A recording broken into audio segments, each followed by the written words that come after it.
Yeah, it's good now. Perfect. Where's the? In the middle somewhere. Yes, I've done it before. yeah, that's the one. Okay, yeah. Raj, can you adjust the volume on this because it doesn't seem to? Do anything?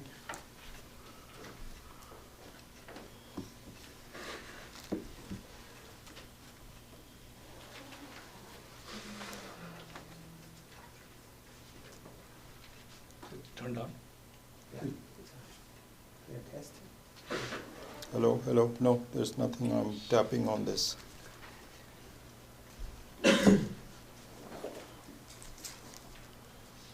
Oh, you know what? Sorry. This was on off. I know.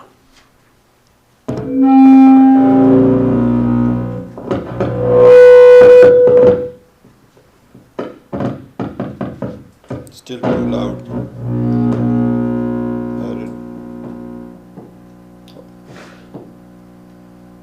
Now there is a hum. Yeah, it seems to be okay. Yeah.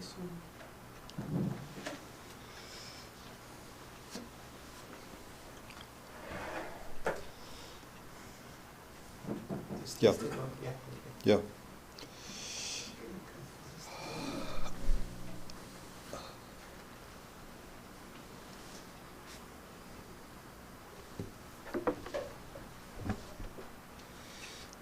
So we'll do a very short meditation. We don't have that much time. Just a quick.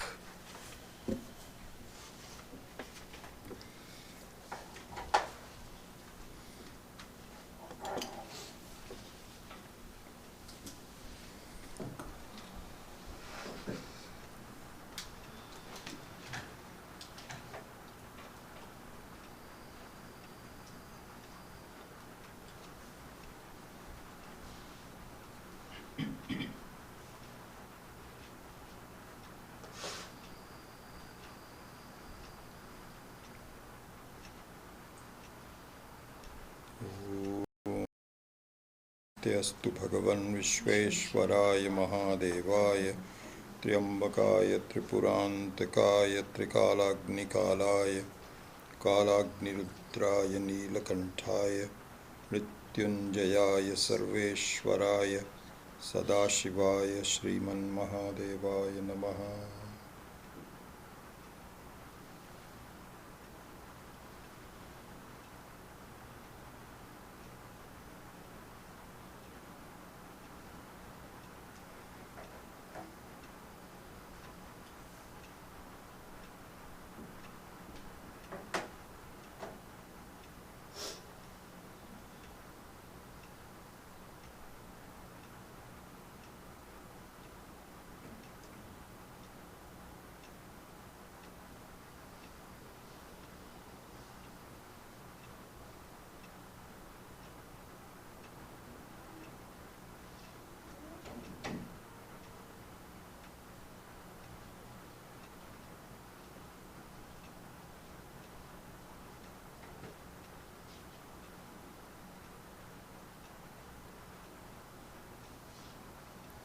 I meditate upon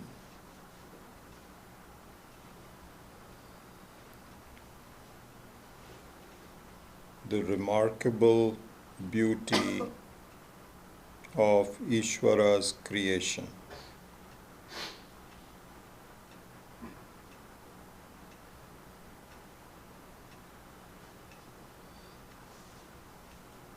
I try to reflect upon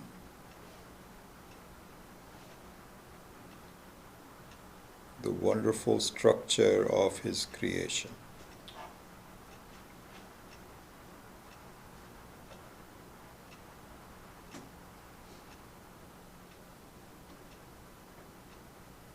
The creation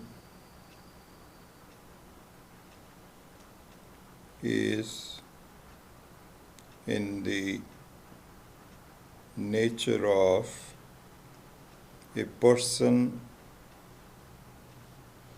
and the person's personality. The person and the personality.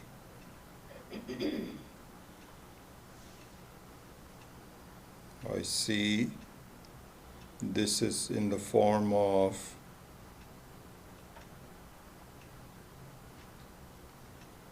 things that need a support and the support itself. In Sanskrit, it's called adheya, the personality or the things that need support, and adhara, the support itself. Adheya and adhara, personality and person.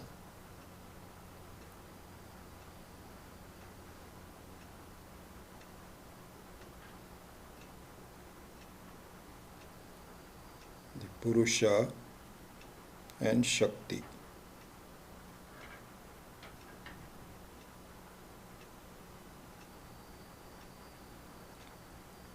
I meditate on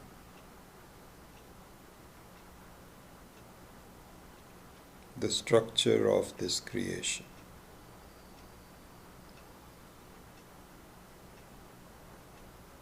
I reflect upon the fact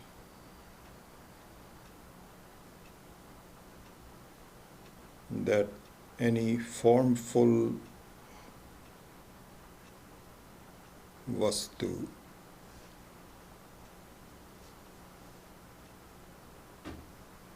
must depend on something which has less form.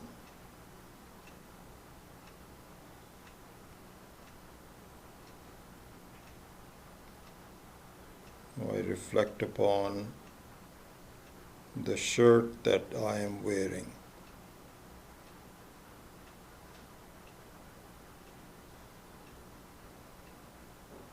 The shirt has a specific name and a very specific shape or form.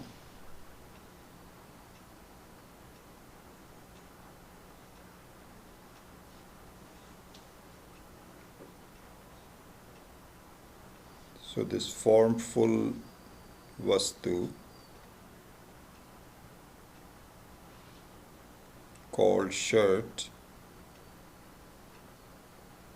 depends upon, it is supported by a less formful vastu called cloth.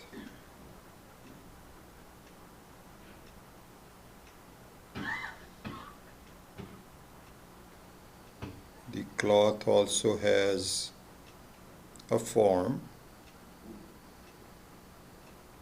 but it is less specific. It is just some yarn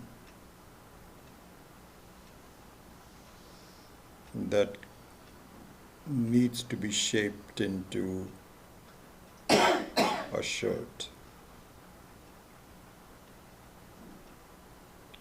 So the yarn, the cloth, is the adhara for the shirt.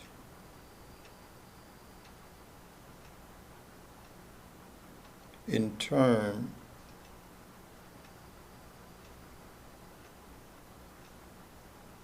the shirt, which is supported by the cloth, is further supported by the strands of the cloth.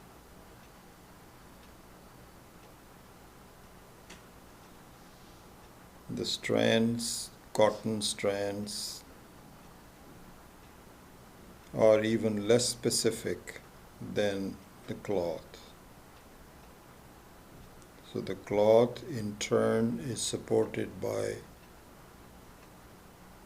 the strands.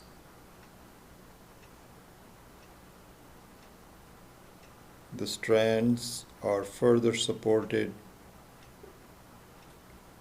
by cotton.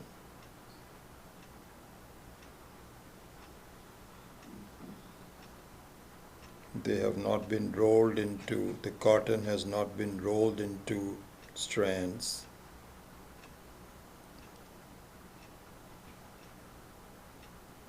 It is more generic, less of a form. I reflect on the beauty of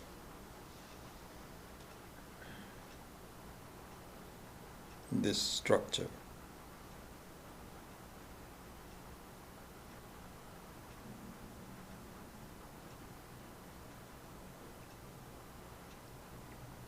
The cotton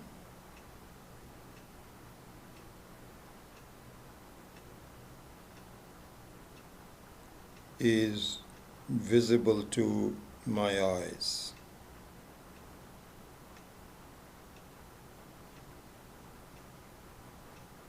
The cotton in turn is supported by cotton molecules.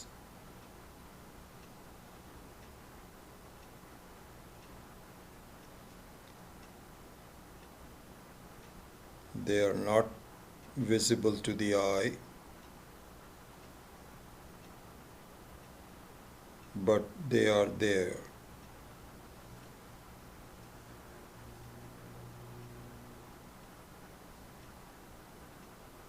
It was known to our ancient rishis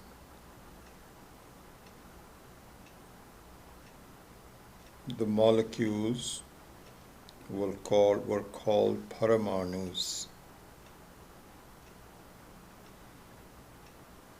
The modern science confirms this structure.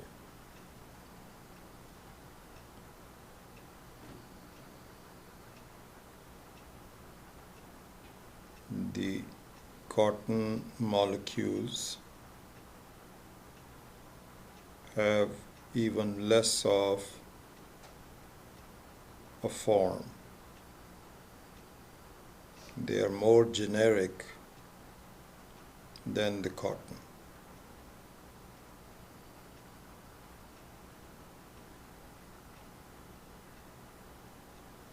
Again, the molecules are made up of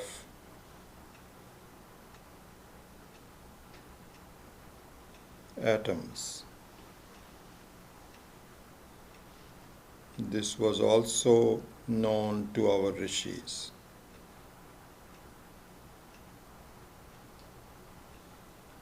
They also knew that there are different forms of anu, subtle atoms and particles that are even less specific than the molecule. The modern science also confirms that.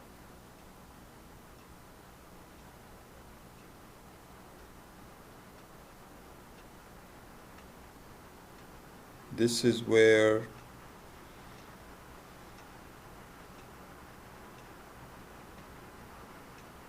the science stops.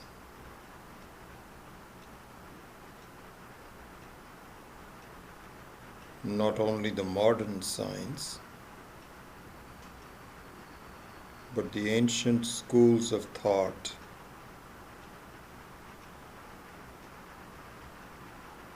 called Vaisheshikas, etc.,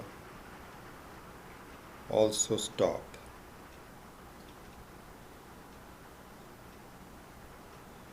Vedanta says, complete the cycle. Don't stop.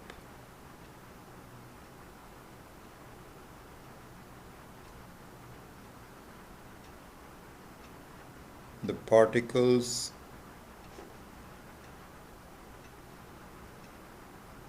being formful vastus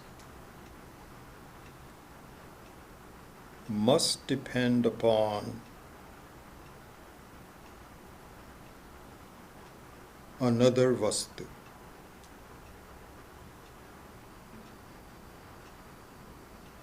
And ultimately,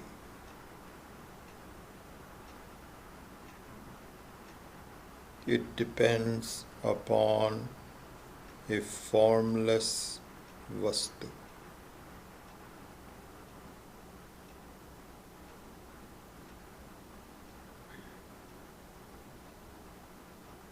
That formless vastu is none other than myself.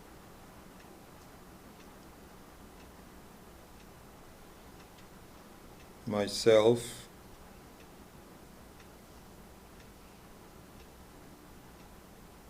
which is the ultimate adhara for the whole creation. The self, the conscious vastu,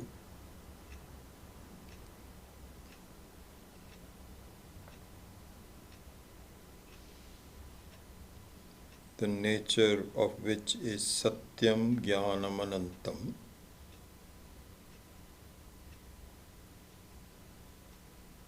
which always is,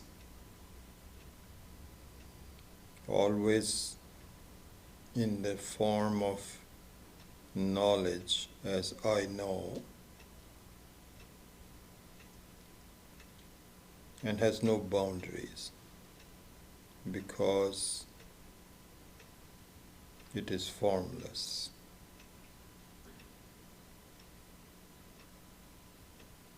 This is Brahman,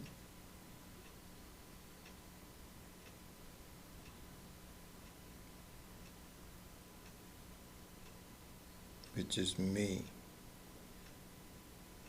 which is I.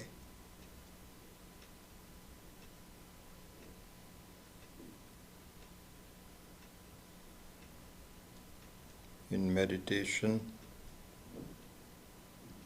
I reflect upon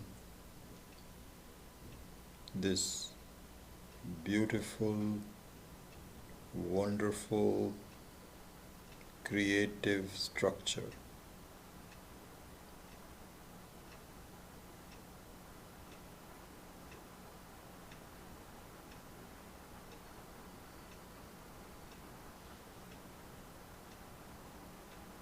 I, the formless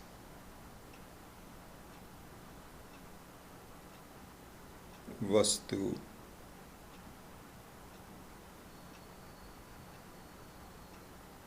is self-existing, independent,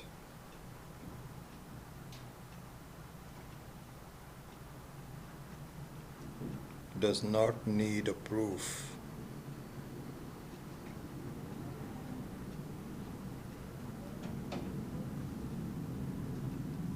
I just am. The fact that I am is the proof.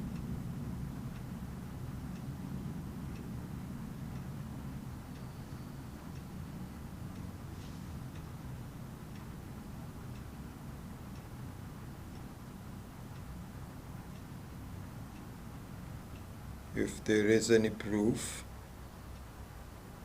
required, it is only in the form of the error in my understanding.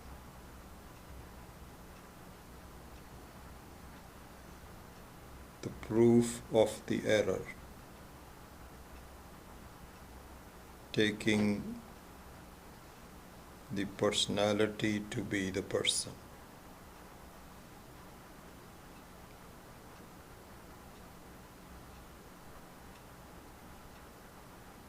the Shakti and Purusha being mixed up.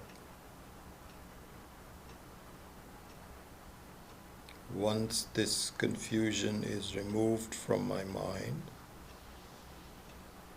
there is no other proof required.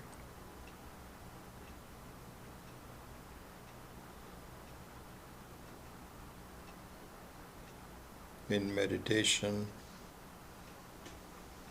I marvel at the beauty of this creation.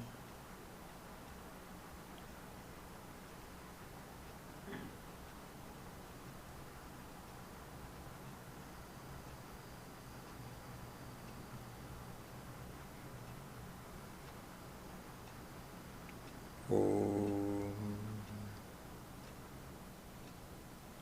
Shanti Shanti Shanti.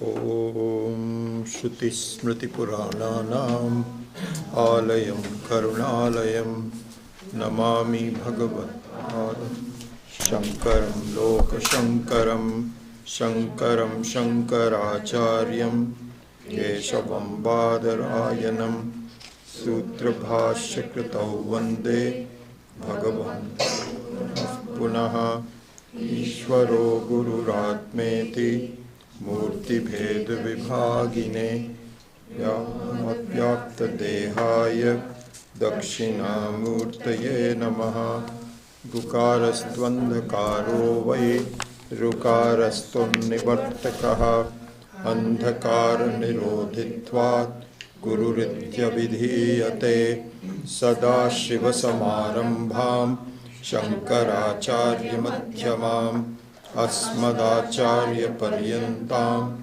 Vande Guru Paramparam. Om Sahana Vavatu Sahanau Bhunaktu Sahaviryam Karavavahai Tejasvinavadhitamastu ma vidvishavahai. Om Shanti Shanti Shanti. Let us chant verses number 11, 12 and 13 from the second Vaitatya Prakaranam. So, verse number 11 of the Karika, Ubhayorapi Vaitatyam.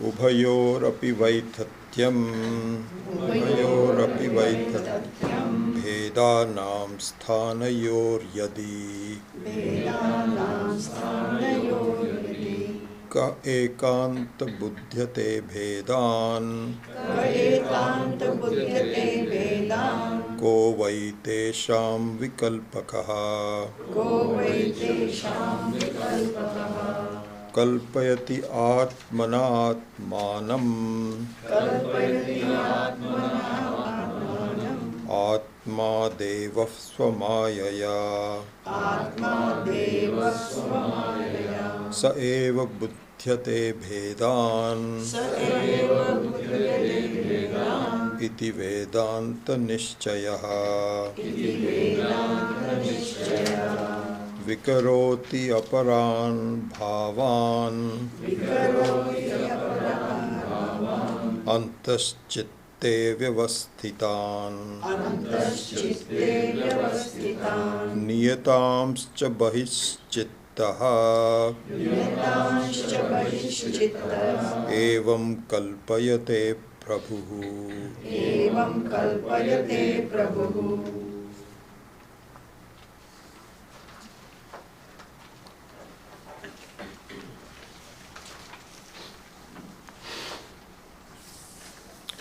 So what we had seen in the last class was the objection from one of the more evolved schools of thought that we see in the world, which is Buddhism. Buddhism indeed comes closest to Vedantic knowledge, but come to the opposite conclusion. It's like, the two ends of a circle. They meet together, but they are far apart. One comes from this side, the other comes from the other side. So there's a huge problem with Buddhism, which leads to really just... so what happens, I think, this is not I'm telling you about all the wisdom that I've received from all the acharyas and the literature and so on. So what happens is, ultimately speaking, Buddhism is based on experiences. And so they go after experience. And so you can actually have a pleasant experience by closing your eyes and then they support all of the logic through experiences. So their biggest thing is experience. In Vedanta we say that experience can be false. And ultimately it is, until it is understood. Knowledge is the only thing the truth is the only thing that one has to go through. Whether you have an experience or not, it doesn't matter. Like, for example, in the dawning of sun in the morning, the experience is that the sun is rising, but the truth is it doesn't rise. It is the earth moving. And so the experience and knowledge have to be consistent. So this is our answer to that. So the experience will come later on, but first you have to be clear about the knowledge. So here the objection from the Buddhists in verse number 11 was that, wait a second, you keep saying that everything is mithya, and they say that the Buddhists say, we also say everything is mithya, not real, anything change is just not real. And you also say it, so then there is no difference between the two of us. So you should just adopt Buddhism. So what are the Vedas saying which is unique to you? Buddhism, of course, was based on the Vedas and made some Gautama Buddha, however it happened, made some mistakes in the understanding of the Vedas, and so came up with his own religion. And so this is how it happens in all the other religions. The Vedas is the only one that gives you a complete understanding of what the truth is, and if you don't understand it, you can create your own religion. This is exactly what happened. So the Buddhists say that then you are also saying the same thing that we are. So we said no. Because everything which is unreal must have a comparative reality. You cannot say everything is unreal, because who is saying that everything is unreal? Someone who is there is saying it is unreal. So this is not true. We don't agree with it. So that viewpoint is now started with verse number 12 and onwards. So he says, Kalpayati atmana atmanam. Atma devaha swamayaya. Sa eva buddhyate bhedan iti vedanta nishchaya. Very simple verse, very clear. So he says that because in the verse number 11, the contention was kaha etan buddhyate bhedan. You're talking about the differences between swapna and jagrat, etc. He says, who is it that can tell the difference between them? Who can tell any difference between who can tell about any differences? Who is that person? So there we say it is Atma Devaha. Atma Devaha. So Devaha here means Dyotana Atmika, means in the form of the light of knowledge. The very essence of knowledge. As you know, this is something one should meditate on. You can see yourself. Everything else is secondary to I know.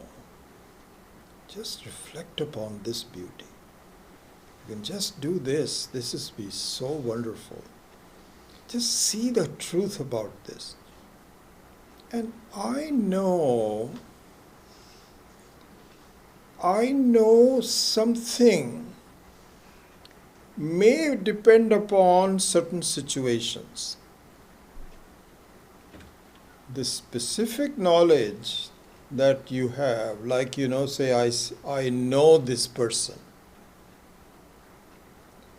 That knowledge of that person depends upon lots of factors.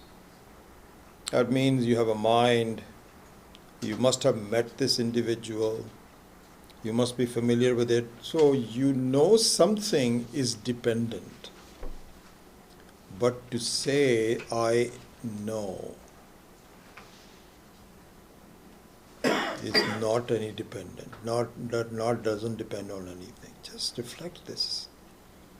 Just close your eyes and say, everything else comes and goes, but I know is my own Swarupa. So this is the Atma Devaha. I know. And I'm saying I know to you, and you also are receiving it. Both of us can appreciate this. Everyone. I know. Whether it is knowledge that you know or ignorance that you know, but you know. This is the Atma Deva. He says, this is the Atma Deva that can tell the difference between things. Sa eva buddhyate bhedan. Who else can do it? Don't you see this is so obvious? You know that famous story that Swami Dayanand Ji had told us about this. I may have told this before also, that remember this Sherlock Holmes and Dr. Watson.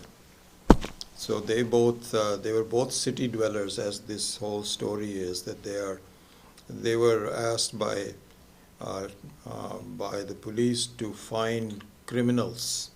That they were very smart, and so Sherlock Holmes has this pipe in his mouth, and they all they are involved in crime solving, and he's got his assistant called Dr. Watson, just like Akbar and Birbal. Birbal was the second. So one day, Sherlock Holmes tells Dr. Watson, we both live in London, in the city of London with the hustle bustle and so on. We have not gone out to enjoy and you cannot even see the stars in London because of the city lights. Let's go and camp out for a night. So Dr. Watson wasn't sure. He says, I don't know. I'm not used to camping and so on. But he says, no, let's do it. So they went far away where the city lights were not there. And they put the tent up. There were a lot of other tents also there. Other people were also there. But they had their own tent. And they lit a fire and then, barbecued something. And then finally, after that, they closed their eyes and they went to sleep. And inside the tent, in the middle of the night, Sherlock Holmes wakes up Dr. Watson. He says, wake up! Wake up! What, get up! So he says, why, what's happening? What's happening? He says, my goodness, this is an amazing thing. look up to the sky. So he says, yes. He says, what do you see? He says, I see the 7 Saptarishi stars, and I see the pole star. He says, what else do you see? He says, I see some big stars and small stars, and the moonlight is not there. And then he's going into constellations and this, that, or the other. He says, what else do you see? He says, I don't know, there's nothing else. He says, fool, don't you see that in the middle of the night our camp has the whole tarpaulin and camp has been stolen by somebody. Otherwise you could not see this. Swami Dayanandji says, this is exactly our situation. This is exactly our situation. Because, this is Swami Maheshanandji also makes the same thing. He says, this is the issue. It is so obvious that it is not obvious. It is not obvious. I am so busy in looking for things, reading books, texts, and what is Vedanta, and how do I do this? What else do I study? And then what's next thing in my life? Where am I? What's happening? I'm so busy trying to figure it out. And the person who's trying to figure it out is just being missed. And in fact, what I miss out is this Atma Devaha doesn't need anything. It is self-sufficient. And in fact, it is an amazing vastu that defies death. Imagine that. Defies any change. And yet you say, well, where is it? What do I need to do? I have to meditate, I have to do this, I have to study, I have to quit this, I have to quit my job, I have to retire, all kinds of things that are happening. This is exactly like Dr. Watson saying, this is a constellation. He thinks that he wants, Sherlock Holmes is testing him for his knowledge about the formation of the stars. So he's very busy doing that. When in fact the whole thing was a completely different thing altogether. That in the middle of the night somebody just whacked away their tent. Otherwise they could not see all of this. So similarly, I cannot see things. I cannot be a seeker unless I am. And I am in the form of nothing but Satyam Jnanam Anantam. How obvious, how much more obvious can it get? And so really that all that I need to do is to convince myself that it is that simple. I tell you, this is the basic of our, because I was telling you that when now his words come to me very well. I was telling you that when we graduated from Piercy, and towards the very end of it, I had a private moment with Swami Dayanandji. In fact, he came and stayed in our house, and I don't know when it was. There are some question answers that are very clear in my mind, and one of this was, Swamiji, so you remember, we spent 2.5 years going through a lot of structured study, where I quit my job. So it was a very serious effort on my part. You should appreciate that part of it. At the end of this, my question to him was, Swamiji, I still don't feel complete. So what is it that I have to do? And Swamiji's answer was very quick, he says, just clear your doubts. This is it. This is what happens. And I was telling you that another confirmation of the same advice was when I met Swamiji's guru, Swami Taranandji, in Rishikesh. that was in 1981. So 39 years ago. But that scene is as clear to me as it was then. And so when I went to see him, my mother was also there, my wife, and both of the children were there. So we went to visit him in Haridwar. So Swami Dayanand Ji had made a little cottage for him where he could live comfortably. And there were a couple of brahmacharis that were given to him for his upkeep and his food and so on. And he was teaching the brahmacharis also. So Swami Dayanand Ji said, if you're ever going there, you must say hello to him. So he says, yeah, he will be there. So our ashram driver took us there, and we announced ours. So he says, we are the students of Swami Dayanand Ji.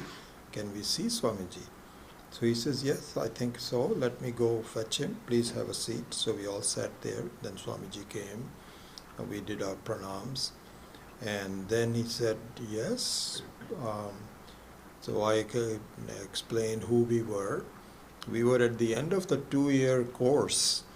So he was saying, oh, so you are, he says, yes, I've heard that Swami Dayanand has started a course in the USA. Are you attending that one? I said, yes. So he says, tell me, so what have you studied so far? So I said, we studied Tattva Bodha. Then we started Upanishad. Then I went through this whole thing.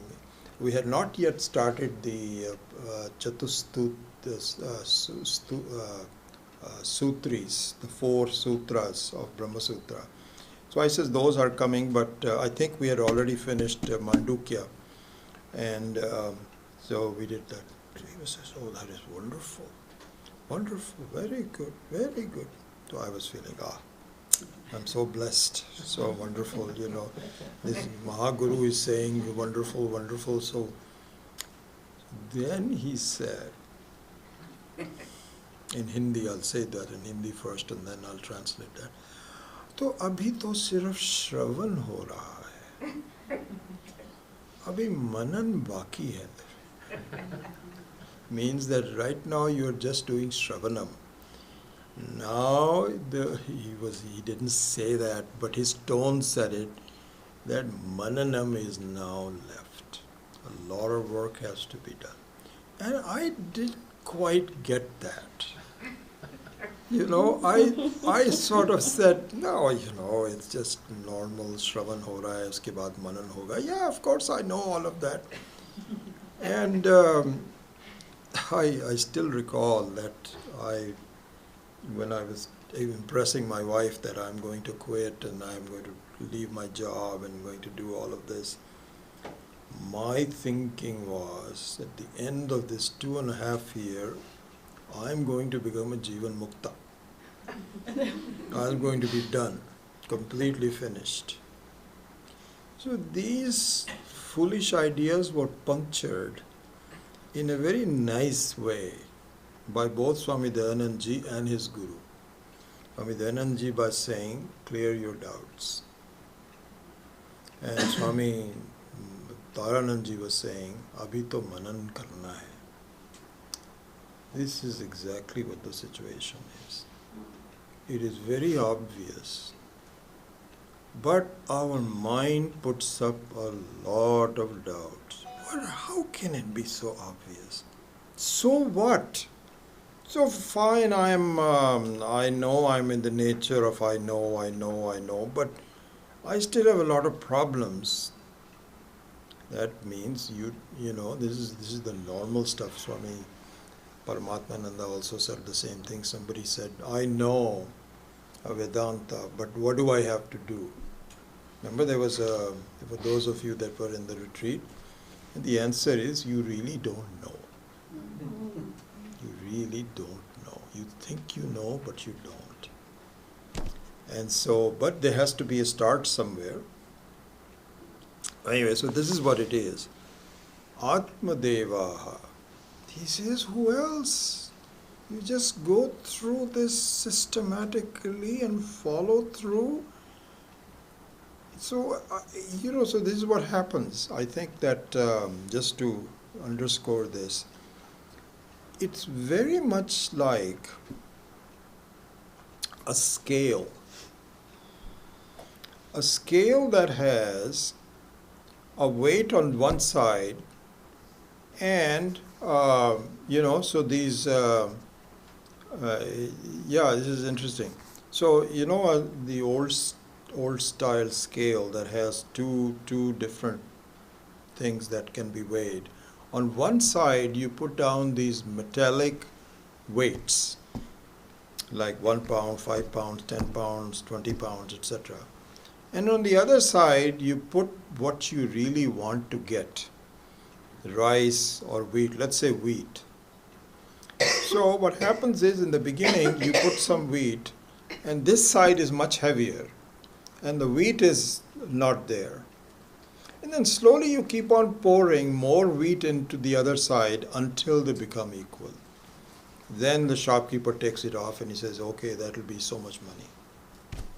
Exactly the same thing happens in our weighing of the situation when teaching of Vedanta takes place. Exactly the same thing happens. So what happens is, there is a scale in our mind. And the scale has two parts to it. One part is, I'm a samsari, I'm a samsari, I'm a samsari. I'm very limited. I've got a lot of problems. I don't have enough money. I get a better job. I have to do this. This is all one side. The other side says, no, you are free. You are free. Don't you see this? Don't you see that you are the Adhara and so on and so forth? But this scale is very much tilted in the favor of I'm a samsari, I'm a samsari. A whole day you are confirming, you're adding more weight to this actually. You keep on adding more weight to it. When in fact you want to get something substantive out of it. This is useless. This is like a metallic thing. So what? So the weights are there. But the weights are the samskaras which has been strengthened every day, continues to be strengthened. I'm a samsari, I'm a samsari. Every different experience adds to the weight. Once in a while, once a weekly class or whatever you're studying and so on and so forth, you say you're a little bit free. Then no, I'm a samsari, I'm a samsari, I'm a samsari. I tell you, this is the situation. Your poor mind is totally confused. He says, what do I follow? It's not there yet. This is very heavy. This is what it means clearing the doubts. This is doing manana. And all of this is really so very soon, sometimes or the other, this has to really go. You get tired of just doing it. And you find that so really what it really does is you have to think. That's the only thing that really matters. And that's all the Kathopanishad, everybody else says that just mere study and attending classes and doing meditation is not going to do it. What you have to do is your own conclusion through your own mananam, your own nididhyasana. And so this is what it is said, that you have Ishvara Kripa, you have Shastra Kripa, you have Guru Kripa, but until you have Atma Kripa, Atma here means the mind, your own thinking, your own conclusion, how you view yourself. Until you have that. And I think the very beauty is that what you find in your life, as I can tell you my own life, is that depending on how much weight you are carrying, you have to keep on adding to this side of the scale. And if you do, it's interesting. So, this analogy, if I can just. So, what happens is, in the beginning, supposing you put down 20 kilos. So, I don't know what the technical term of this tokri which is sitting here is, but it is sitting on the ground, not moving at all. And you put some grains, nothing happens. But the beauty is that if you keep on adding to the grain, there is some movement. There is a movement. That is beautiful. That gives you a lot of courage. So there comes moments in your life, as if I can just tell you my own life, that really there comes. So, so one of the things is that you know that the scale is meant to be pliable. It's not as though it is some kind of a lock in there or something like this. But it looks like a lock because it is too light on one side and too heavy on the other side. But then, if you keep adding to it, which means study, which means clearing your doubts, which means Atma Vichara, you keep on doing it, you see a movement. That movement is very beautiful. Very beautiful. It hasn't reached. It hasn't reached. But just the very fact that you see it is moving. This weight is getting disturbed. It is rising up on the ground. And the other one is still there, very light. But you keep doing it. And I tell you that your whole life structure changes.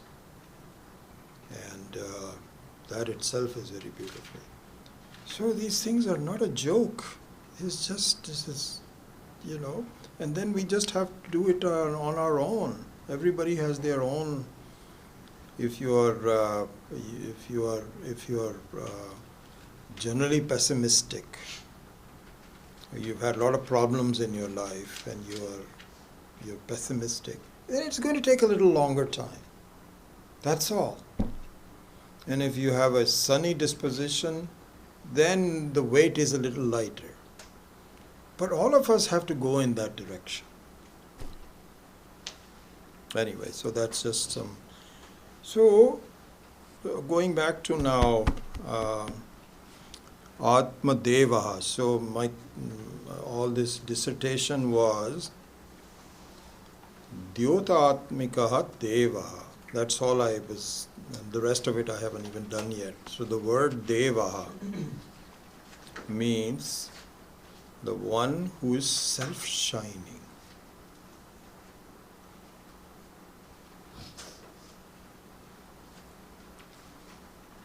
In fact, if you want to do this, it might be good to put a couple of words down.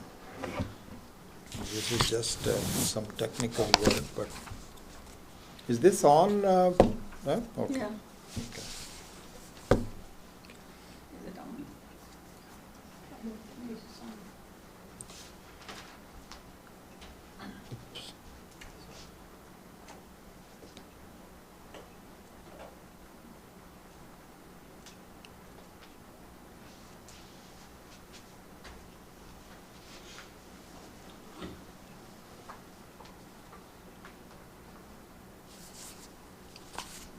Why do I always have a problem with this? Ah, got it. Smart view.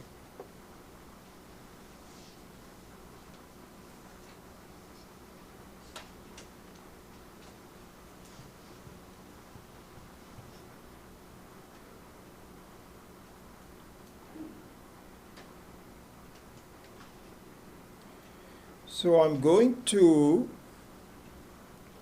write down the etymology of two words, Devaha and Prabhu. Okay, both of these come, one in number 12 and one in number 13. And so,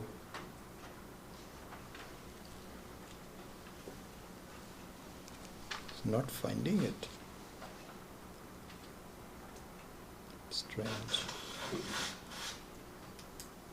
Is the Wi-Fi on?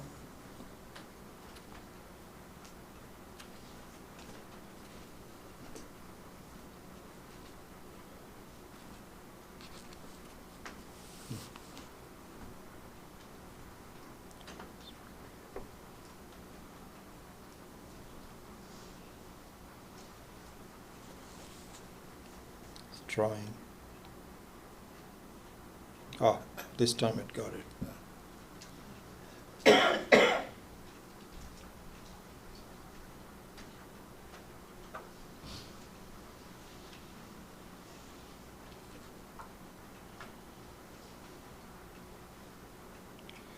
Okay, so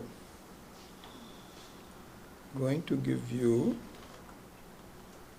So this is the nature of the Atma. Well, this is just some technical definition. We'll explain that later in a minute.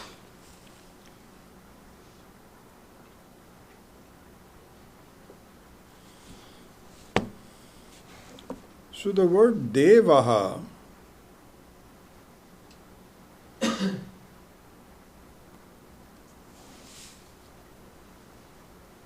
means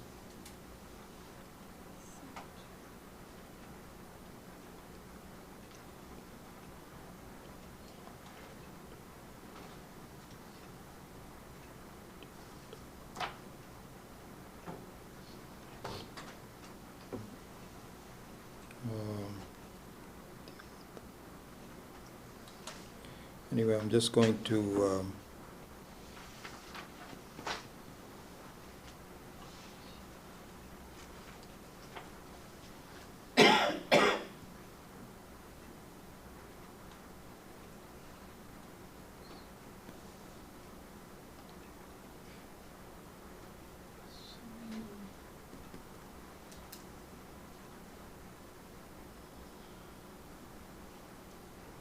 so the English translation will be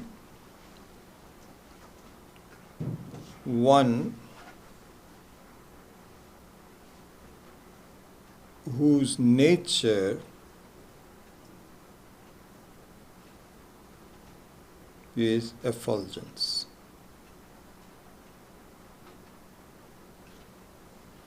And the word effulgence is a little better than light. It could even be light.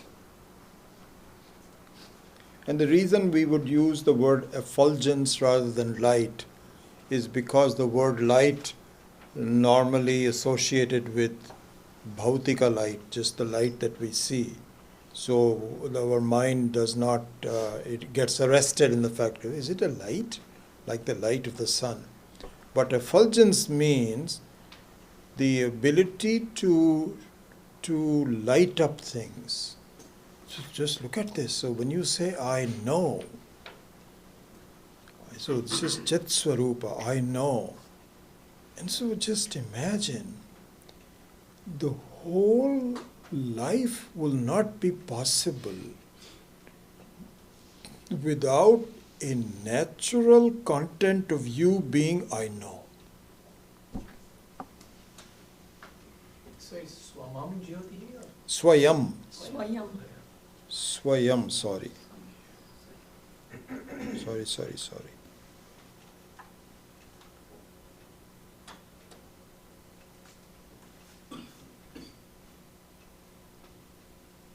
I have not been using Sanskrit for a while, so.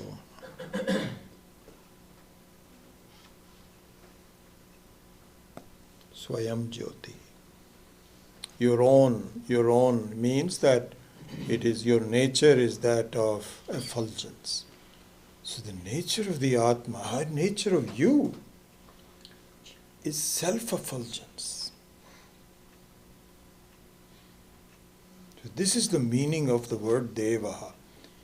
And if you are, and so one of the things that we should think about is that if we have trouble in understanding Swayam Jyotihi, it may be because your mind keeps on visualizing you as a jiva. But in fact, the Devaha is Ishvara, which is not a jiva.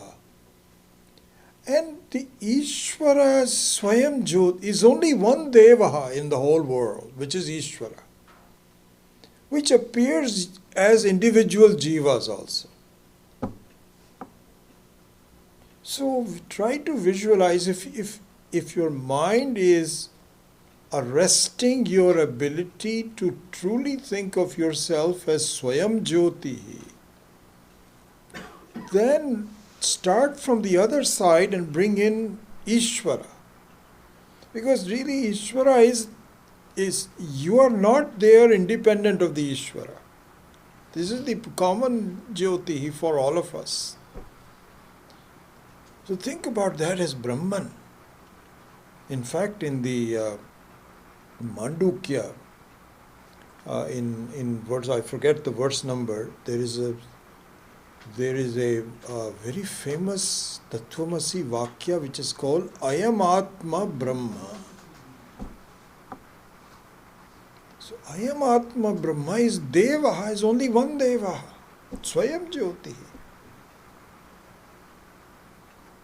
So this is from the standpoint of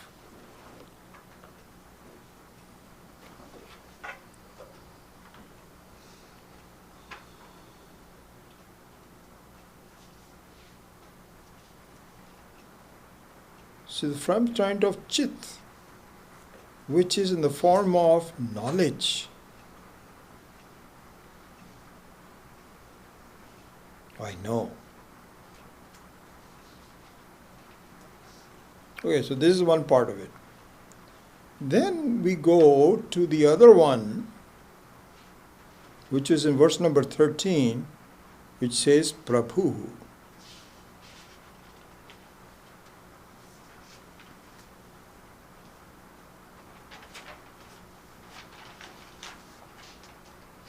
So let's look at that. So first of all, the etymology for that is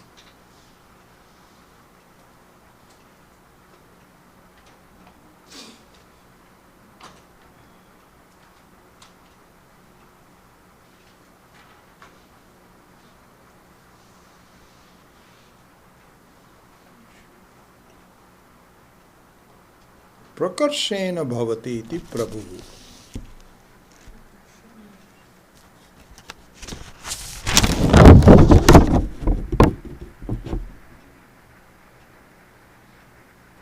Right?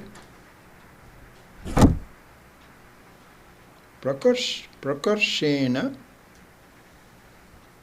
bhavati. So prakarshena means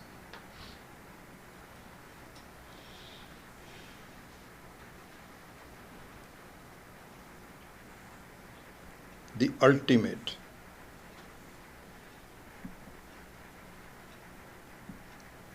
So it's an adjective, prakarshena means totally, absolutely.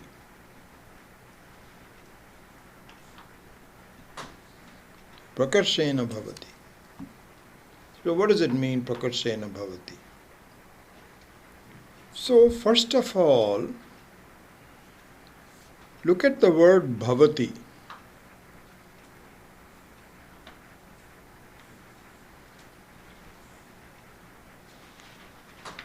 It comes from the dhatu bhu, to be.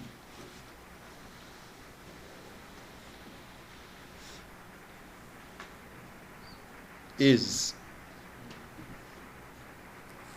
bhu. So what happens is that you find that things in the world are, uh, uh, if there is any truth to anything in the world, it is only because it is, right? If it is not, then even the things that are not have a truth. That means they are not. We know they are not. But leave aside that, anything that you have is.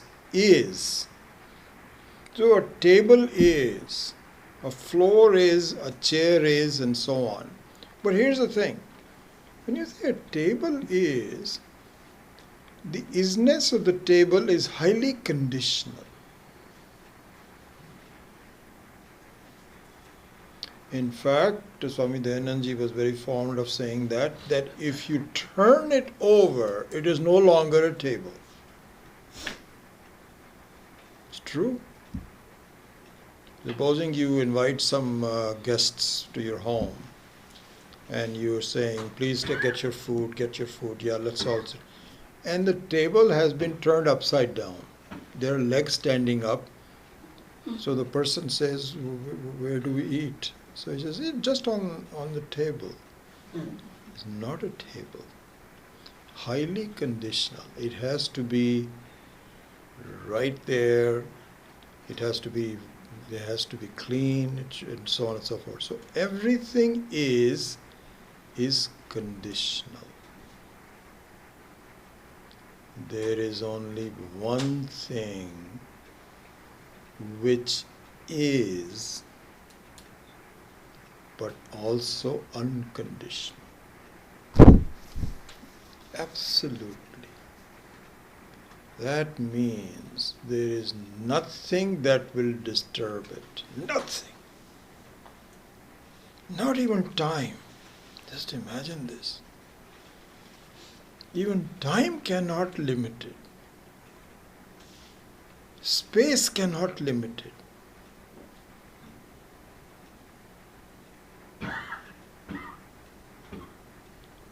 And Swami Paramarthananda, in this wonderful book that Raj had suggested to me, Ashtavakra, we'll probably take it sometime for about Nididhyasana. So there he says that we are at the mercy of three things. One is Kala, time. One is Desha. And the third one is Prarabdha.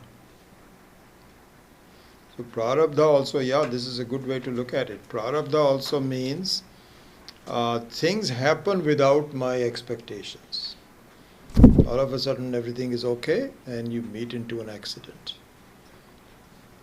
It just happens. And so yesterday morning I was just traveling out, just everybody else was asleep in the house and so on. So I was just going out on the back, and I found that I had not unlocked the door when I walked out. So I was just looking at some plants. Now it's a beautiful thing and so on and so forth. And when I'm all done, I try to come back. I'm now locked out. So this is like 6:30 in the morning or so. So I'm wondering, should I wake up my wife and my son, who is also staying with us? So I said, no, let them stay. This is not fair. And so I was walking around in the cold. I was not fully there. And I waited for about, close to about 20-30 minutes. And I was doing some plant, some pruning and so on and so forth. It was really cold. And then at close to 7, I said, I might as well. I looked inside, my son had already gotten up. So I knocked on the door. This is called Prarabdha. Prarabdha. It had to happen. Something's not a big problem, but a small problem, where I wasted 20 minutes in the cold outside. all my own doing. There's nobody just did. So really speaking, the isness of everything, including the jiva, including your mind, your so on and so forth, is all conditional. And it is conditional of three things: desha, kala, and you can say prarabdha or papa punya. That's another way to look at it. However, there is something which is independent of all these conditions. This is the reason for the word prakarshena. So here you can say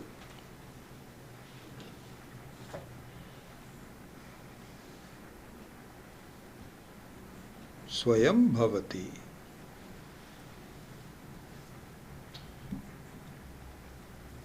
Self-existent. Self-existing.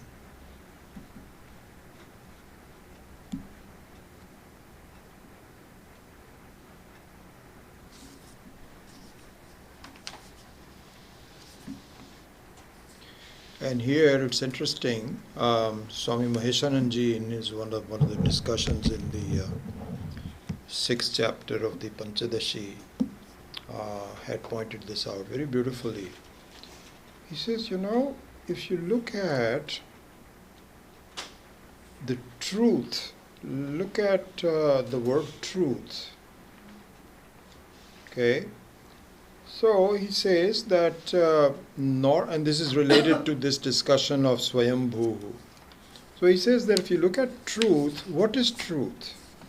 Truth is where you verify something.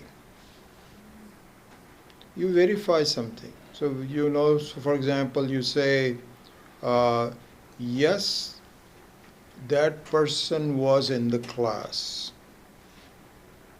This is the truth you say.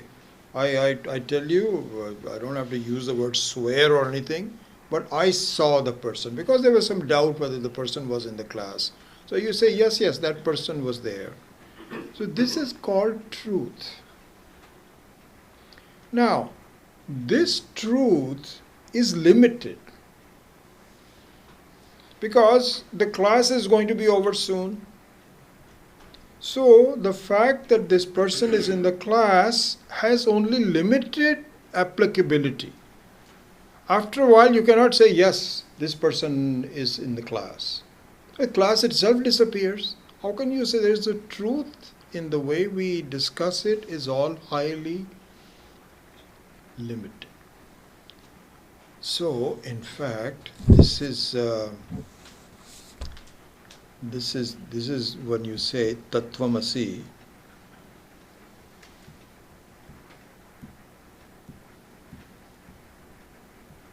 So this is called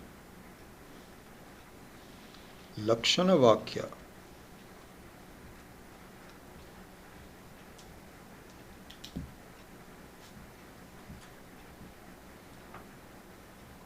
So Lakshana Vakya means that it is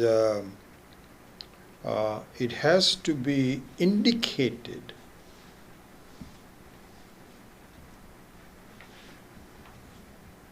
So now Swami Maheshanji says that the truth about somebody being in a situation like in a class can be directly shown. But how are you going to show the truth which is truly independent?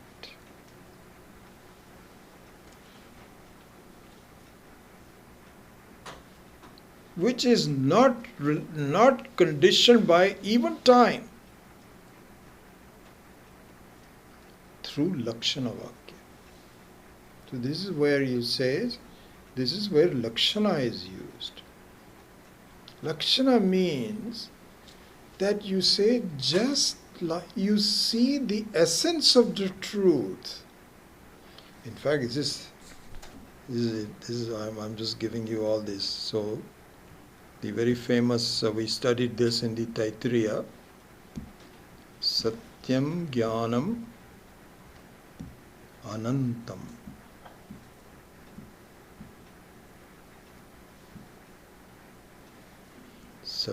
Satyam Jnanam Anantam Brahma.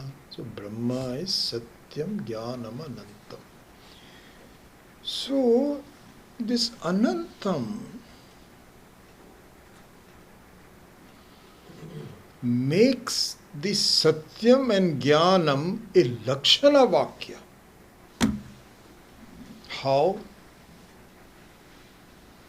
Because when you say someone, so supposing you are a reliable person, you are not a flaky person, and so you say, yes, I know this person was in the class, then you say, oh, okay, I understand that.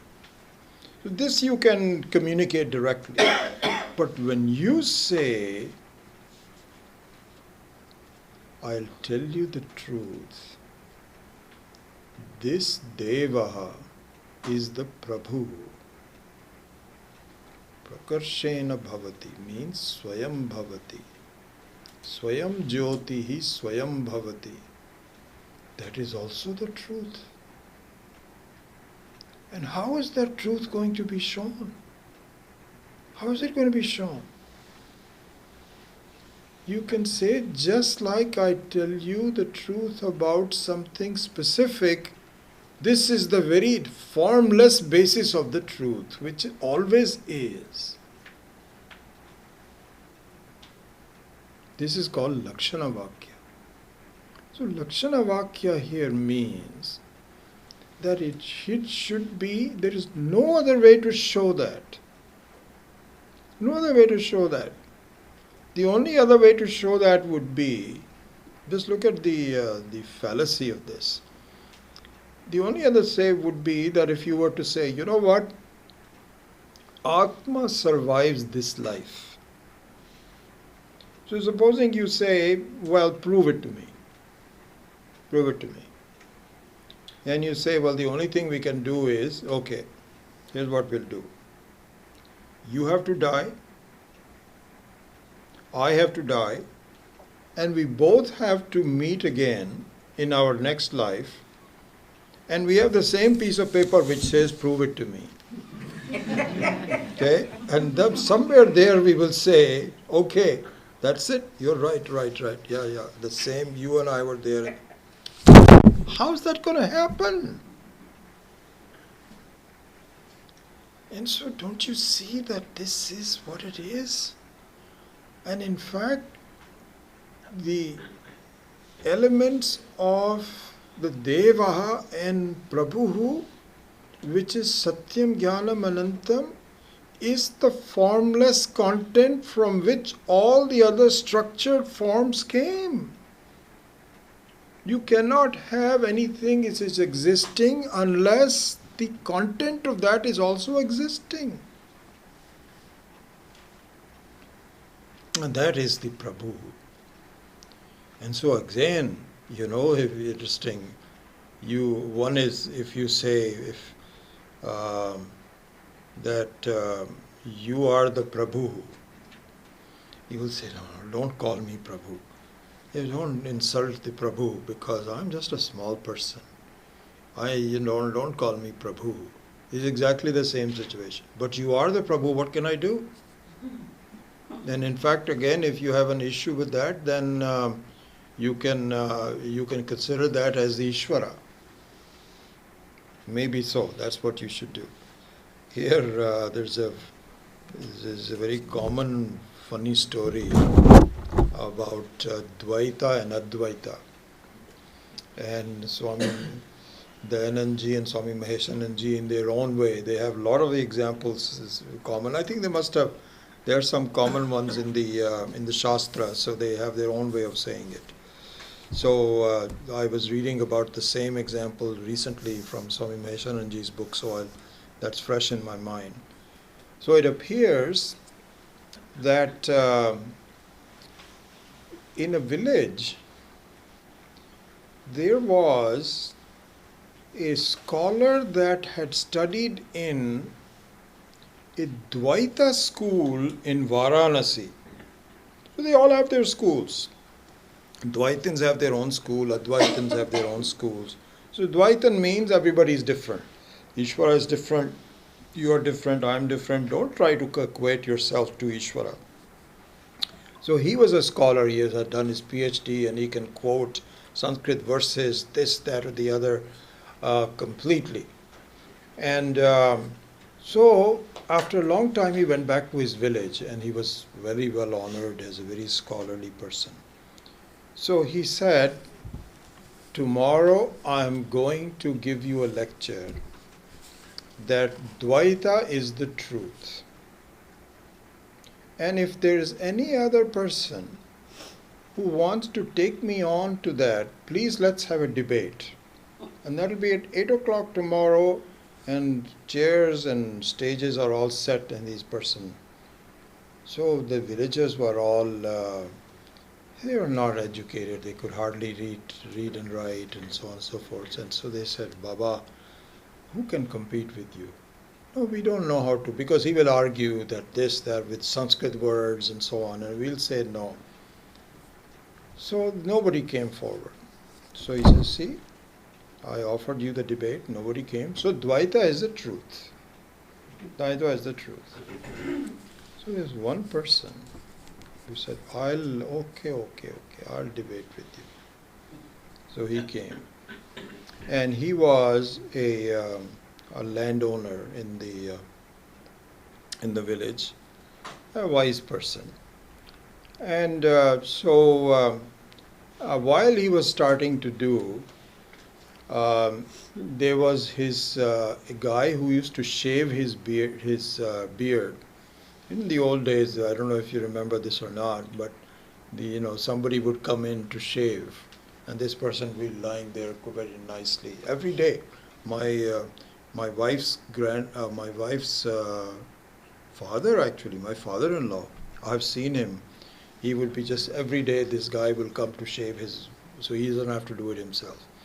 So this fellow shows up and he says, sir, what are you doing? I was supposed to do this at 8 o'clock. He says, Prabhu, please forgive me.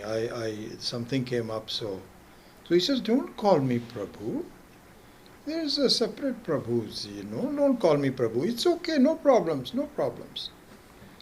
Then after half an hour, there's a guy who was cutting logs for him. And he was supposed to cut logs in his farm. So he says, sir, what happened? I was supposed to show up at 8:30 and... So he says, Prabhu, please, please forgive me. Something else came up. He says, please, do not call me Prabhu. So he looked at this guy and he said, see, even this guy who shaves knows that he is not the Prabhu. Even the guy who is cutting logs knows he is not the Prabhu. So why do you have to now come back and tell us that we are not the Prabhu? That Prabhu is somebody else, which is Dvaita. We don't need you, because it is very obvious. So the guy said, sir, you are absolutely right. So what it means is, Dvaita doesn't need to be taught. Advaita needs to be taught. Dvaita is natural. We all start with the fact that everything is different and so on and so forth. But to see that there is Advaita within the Dvaita requires some thinking. So that's the word Prabhu that came to my mind on this. We are almost out of time, so we haven't even started the essence of this verse number 12.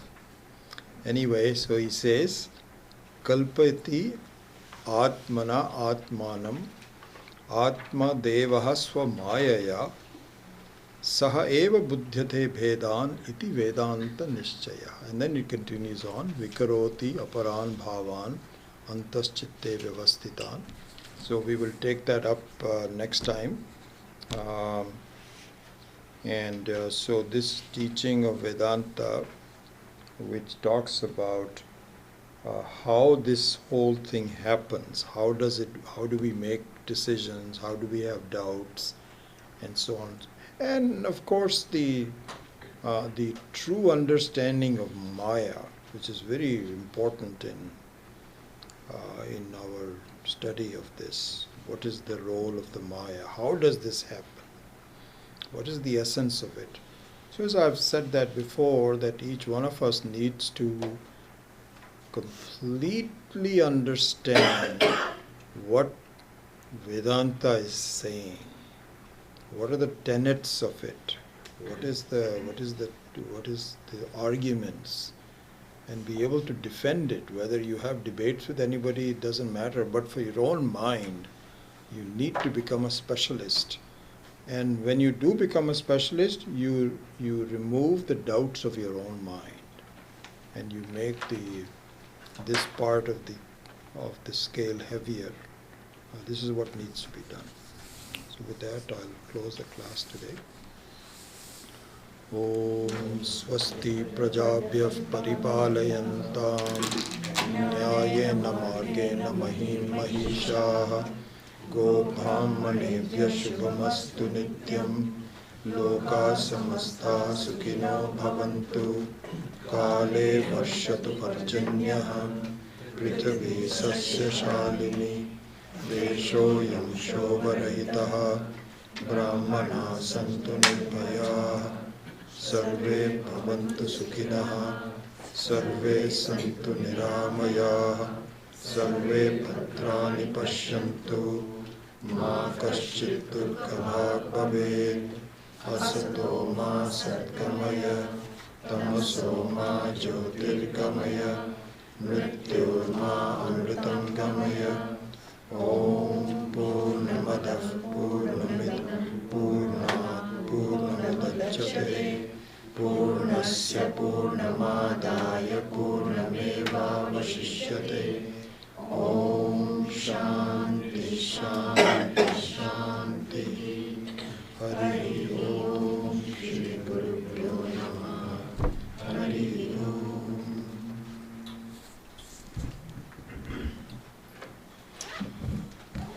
Yeah, so it's just interesting that just a corollary, not a corollary, just a commentary on it. So knowledge with a lot of doubts is not knowledge. Knowledge without doubts, the clarity is really knowledge.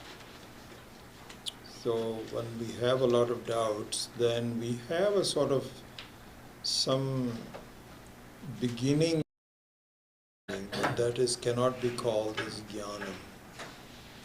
So in Gita also, it sometimes says that makes a difference between jnanam and vijnanam.